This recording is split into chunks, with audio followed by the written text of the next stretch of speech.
शाम ढल चुकी थी। गांव की कच्ची सड़क पर लोगों की भीड़ धीरे धीरे आगे बढ़ रही थी। कुछ आदमी कंधे पर एक लाश उठाए हुए थे। पास ही एक छोटी सी चाय की दुकान। दुकान के बाहर 3 आदमी चुपचाप बैठे थे। कल 7 बजे के बाद बाहर निकला था ये आदमी। समझाया था उसे, पर शहर से आया था, कहता था अंधविश्वास है। अब समझ आया होगा। तीनों चुप हो जाते हैं। शाम के 6 बजे गांव के बाहर एक बस रुकती है। 2 लड़के उतरते हैं, पीठ पर बैग। आरव और कबीर। दोनों को नई जगहें घूमने का शौक। दोनों उसी चाय की दुकान पर पहुंचते। चाचा 2 चाय देना। चाचा घबराकर घड़ी देखते हैं। माफ करना बेटा, अब दुकान बंद कर रहा हूँ। अरे क्यों? अभी तो अंधेरा भी ठीक से नहीं हुआ। 7 बजने वाले हैं बेटा, तुम भी जल्दी से कहीं रुक जाओ। क्यों, कर्फ्यू लगता है क्या यहाँ? यहाँ 7 बजे के बाद बाहर रुकना ठीक नहीं। अगर रुकना है तो दरवाजा अंदर से बंद करके रुकना। अगर कोई इस समय बाहर गया तो वो जिंदा घर वापस नहीं लौटता। बस इतना कहते ही वो दुकान बंद कर देता। आरव और कबीर गांव के अंदर घुसते हैं। वो देखते हैं कि गांव के सब लोग अपने अपने घरों में जा चुके हैं। तभी पीछे से उन्हें आवाज आती। बेटा, तुम दोनों कौन हो और यहाँ इस समय क्या कर रहे हो? अम्मा, वो हम दोनों बाहर से आए हैं। हम दोनों नई नई जगह घूमते हैं। अच्छा, फिर तो तुम दोनों इस बार गलत जगह घूमने आ गए। तभी दूर कहीं मंदिर की घंटी बजती है। 7 बजने वाले हैं, सब अपने अपने घरों को चले जाएं। 7 बजने वाले हैं। 7 बजने वाले हैं, जल्दी मेरे साथ आओ। गांव की सारी खिड़कियां एक एक करके बंद होने लगती हैं। दरवाजे बंद, सड़क खाली। घड़ी की सुई 7 पर पहुंचती है और उसी पल पूरा गांव अचानक असामान्य रूप से शांत हो जाता है। घर के अंदर हल्की सी रोशनी, बाहर हवा की आवाज तेज हो रही है। अम्मा, ये सब क्या है? सब लोग ऐसे क्यों भाग रहे थे? और ये 7 बजे का क्या ड्रामा है? बेटा, 7 बजे के बाद वो आती है। चेहरा बदलकर, आवाज बदलकर वो तुम्हें बुलाती है। अगर तुम बाहर निकल गए या दरवाजा खोल दिया तो वो तुम्हें अपने साथ ले जाती है। अम्मा, ये सब अफवाह है। ये अफवाह नहीं है बेटा, यही इस गांव का सच है। औरत कुछ पल चुप रहती है, फिर अचानक पूछती है। बेटा, तुम्हारे माँ बाप कहाँ हैं? मेरी माँ नहीं है, सिर्फ पापा है। ये देखिए। आरव उस औरत को अपनी माँ की तस्वीर दिखाता है। वो औरत एकदम से चौंक जाती है। क्या ये तुम्हारी माँ है? इनका नाम रितु है ना? हाँ, लेकिन आपको कैसे पता? बेटा, ध्यान से सुन। तेरी माँ भी 7 बजे वाले छलावे की वजह से ही। तुम समझ रहे हो ना मैं क्या कहना चाह रही हूँ? आरव खड़ा हो जाता है। क्या मतलब? वो तुरंत अपने पिता को फोन मिलाता है। फोन उठता है। पापा, सच सच बताइए, माँ को क्या हुआ था? बेटा, मैंने बताया था, उन्हें हार्ट अटैक आया था। मुझे झूठ मत बोलिए, मैं इस समय खांडवा गांव में हूँ। पापा, आपने मुझसे इतनी बड़ी बात क्यों छुपाई? मैं नहीं चाहता था कि तू उस गांव के बारे में जाने या कभी वहां जाए। तू तुरंत वापस आ जा, वहां सुरक्षित नहीं है। नहीं, अब मैं पूरा सच जानकर ही लौटूंगा। आरव वापस औरत के पास आता है। अम्मा, मेरी माँ को क्या हुआ था? मुझे सब जानना है। इस बारे में हम कल बात करेंगे। अभी चुपचाप सो जाओ और याद रखना, गलती से भी दरवाजा या खिड़की मत खोलना, चाहे कोई भी आवाज आए। बुजुर्ग औरत अपने कमरे में चली जाती है। आरव और कबीर भी सोने चले जाते हैं। रात के 1 बजे अचानक धीमी आवाज। आरव, आरव बेटा। आरव का गला सूख जाता है। वो धीरे से कबीर को देखता है। कबीर गहरी नींद में। आवाज फिर आती है।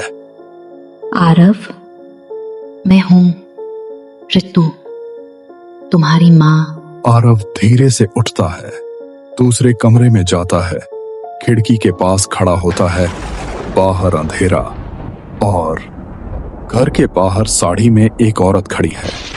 माँ, आप जिंदा हो? हाँ बेटा, मैं जिंदा हूं, बस बाहर आ जाओ, मुझे बहुत डर लग रहा है। माँ रुको, मैं आ रहा हूँ।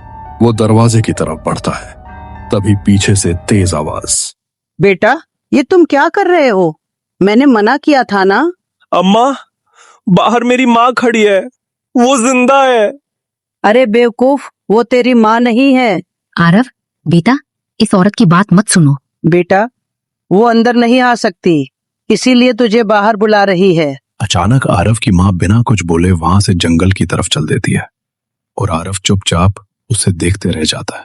अम्मा, आपने ऐसा क्यों किया? वो मेरी माँ थी। बेटा, तेरी माँ जिंदा नहीं है, उसने तेरी माँ का चेहरा धारण किया है। वो तुझे बाहर ले जाना चाहती है। अब चुपचाप अपने कमरे में जा और सो जा। आरव नाराज होकर तेज कदमों से कमरे में चला जाता है। आरव खड़ा खड़ा अपनी माँ के बारे में सोच रहा है। उसके हाथ कांप रहे हैं। वो मेरी माँ ही थी। इतनी रात को वो अकेली बाहर है, अगर उन्हें कुछ हो गया तो। मैं यहां और नहीं रुक सकता।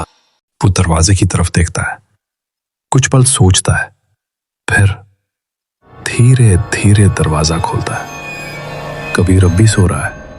दरवाजा बिना आवाज किए खुल जाता है। बाहर पूरा गांव असामान्य रूप से शांत। न कुत्तों की भौंक, न हवा की तेज आवाज, बस खाली सड़क। आरव धीरे धीरे बाहर कदम रखता है। उसके पैरों की आहट खुद उसे डराने लगती है। वो चारों तरफ देखता है। माँ? कोई जवाब नहीं। दूर जंगल की तरफ साड़ी की हल्की झलक दिखाई देती है। आरव की धड़कन तेज। वो तेज कदमों से जंगल की ओर बढ़ने लगता है। पेड़ों की परछाइयां अजीब आकार लेने लगती हैं। टहनियां अपने आप हिलती हैं। आरव रुकता है।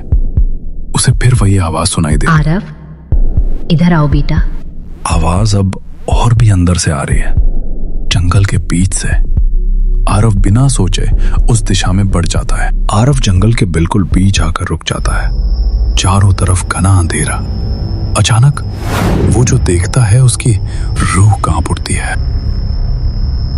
उधर घर में कबीर की अचानक नींद खुल जाती है। वो नजर मोड़ता है, फिर अचानक बैठ जाता है। आरव का बिस्तर खाली। कबीर घबरा कर उठता है। आरव?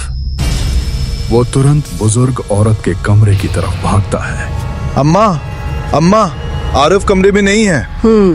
मैंने उसे मना किया था, लगता है वो नहीं माना। अम्मा, हमें उसे बचाने के लिए बाहर जाना चाहिए। चलो जल्दी। नहीं, अब हम कुछ नहीं कर सकते। अगर हम बाहर गए तो हम भी नहीं बचेंगे। अब सुबह होने तक रुक जाओ। और वहां आरव ने देखा कि बहुत सारी अजीब अजीब आकृतियां एक घेरा बनाकर खड़ी थीं। किसी का चेहरा टेढ़ा, किसी की गर्दन असामान्य। तभी एक एक करके उनकी गर्दन धीरे धीरे आरव की तरफ घूमती है। उनकी नजर सीधे उस पर टिक जाती है। आरव का गला सूख जाता है। वो तुरंत पास की झाड़ी के पीछे चुपचाप बैठ जाता है। आरव झाड़ी के पीछे कांप रहा है। अचानक उसे एहसास होता है कि कोई उसके बिल्कुल पास खड़ा है। वो धीरे धीरे अपना सिर घुमाता है। उसके ठीक बगल में लाल आंखों वाली एक पिशाचिनी खड़ी है। उसका चेहरा आरव के चेहरे से सिर्फ कुछ इंच दूर। आरव की सांस रुक जाती है। पिशाचिनी हल्की मुस्कुराती है। तभी बाकी सारी आकृतियां एक साथ चीखती हैं। आरव घबराकर तेजी से भागता है। जंगल में अंधाधुंध दौड़, पीछे तेज कदमों की आवाज। कुछ दूर जाते ही उसका पैर गीली मिट्टी पर फिसल जाता है। वो जमीन पर गिरता है। उसका सिर पत्थर से टकराता है। सब कुछ धीरे धीरे धुंधला पड़ने लगता है।